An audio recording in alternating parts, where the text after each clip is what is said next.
Welcome to the Complete Story series, where we take your favorite story arcs and we break them down into a nice digestible size, and then we read it dramatically to you. Today's story is the core of the Marvel Zombies storyline and the trade paperback. This one takes place right after the Ultimate Fantastic Four Marvel Zombies prologue that we did. So the Marvel Zombies universe is a unique one in which a zombie virus was spread throughout it, and the superheroes are now consumed by their hunger to eat human flesh. Because the zombies have eaten everyone on their current planet, they found a way to trick Reed Richards of the Ultimate Universe to visit them, and they're planning to use that dimensional portal to travel back to his universe. Well, thanks to Magneto helping them, the Ultimate Fantastic Four got back to their universe while Magneto stayed behind to destroy the portal before any more zombies could follow through. But what about Magneto? Did he die after this? Not quite. While he did destroy the Baxter Building and the transdimensional device, he survived, and so did the zombies. And while he put up one heck of a fight, he couldn't take out everyone, and eventually, they ate him. Well, this is when we learn that when the zombies eat, they're no longer consumed by the urge to feast, and they actually get to look at their situation. They're still themselves, but they no longer heal, they no longer feel pain, and parts of them are decaying and falling off. But they will be like this for a little bit longer since they just feasted. And they realize that there's no longer any food on this planet. So what are a group of genius Marvel zombies supposed to do before they get hungry again? Well, they don't have to think about that for very long, because just then, the Silver Surfer comes down to say, hey! The zombies chase after him, but they lose him rather quickly as he's kind of on a silver surfboard and moving very fast. While they're all standing around trying to figure out what they're gonna do, Hank Pym decides to take his leave of the group to supposedly go find his wife, and he heads off, ensuring that he'll be back soon. But Hank doesn't appear to be looking for Janet. It's almost as if he's walking around trying to hide from everybody. Like maybe he's trying to hide a completely uninfected T'Challa that he's been secretly eating from everybody. Well, Mr. Hank Pym is actually trying to solve this whole zombie problem, and he's using his secret stash of T'Challa Twinkies to keep his sanity. He's getting close to solving the zombie problem. Every time he eats T'Challa, he gets a little more sane and a little more capable of actually solving this problem. But there's an even larger problem.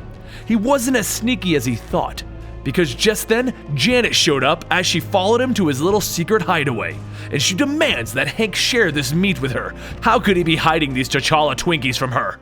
But Hank simply says no, and he bites her head off. Well, I guess the Janet problem has been solved. Well, the rest of the zombies are all headed back to see Iron Man and all of the others, and while Iron Man wasn't too happy that he didn't get to have some of that Magneto meat, something else decided to just float next to them at this time. Silver Surfer has returned to let the zombies know that Galactus is on his way to their planet so he can consume it. But the zombies all just stare at him, and they decide that that looks like some really good silver meat. They all jump right away to attack him, and they learn that his cosmic powers can cut their zombie flesh like butter. First, Iron Man is cut in half, and then Wolverine's adamantium skeleton literally tears through his own arm, allowing his flesh to just dangle there. But eventually, even with his cosmic powers, the Silver Surfer couldn't stop the zombies from eating him. And they discover that once you peel back the candy silver wrapper of the Silver Surfer, there's some juicy cream filling on the inside. And what's interesting is that the zombies discover that if they eat this cosmic imbued cream filling, they're imbued with cosmic powers just like the Silver Surfer. Meanwhile, while Hank is off fighting for some of that juicy Silver Surfer cream filling, our T'Challa Twinkies wake up and he begins to walk off, and he decided to take the severed head of Janet with him. You see, since she's a zombie, her head still functions, and she begins to torture T'Challa by asking him if she can just nibble a little of him. Just give her a little. You know, she needs to solve this hunger problem. Maybe he can just give her like a pinky finger? Maybe she can just eat a pinky finger? But T'Challa begs her to stop. It's a little disconcerting to have a friend of his wanting to eat him, especially since she obviously has no stomach, and this is all a mental thing. It's not going to solve any of her problems. Back with the rest of the zombies, things get a little bit more bizarre as Galactus arrives demanding to know where his herald is. And Hank Pym replies, we ate him, and we're still hungry. But being that this is Galactus, there isn't much they can do to fight him, and they run off planning to figure out a way that they can stop him later. So Hank leads them to his secret lab, where he discovers that T'Challa has escaped. So he better work quickly while he can think, as his hunger has been solved from Silver Surfer. Back with T'Challa, he finds himself confronted by Magneto's followers from Asteroid M. and at first they think that he's a threat and they attack him. But T'Challa defeats the Asteroid M humans with only one arm and one leg. And once they all agree to stop fighting, T'Challa grabs Janet's head and he brings her along with them, so that the remaining humans, T'Challa and the head of Janet, can all head to Asteroid M and get away from the planet that's obviously about to be destroyed by Galactus. And once they get up there, they take the head of Janet so that they can find a cure, while T'Challa meets with the man in charge of the asteroid. His name is Forge. While back on Earth, the Marvel Zombies seem to have figured out a weapon that can fight against Galactus. It combines all of their new cosmic powers into a single focused, cosmic-powered beam.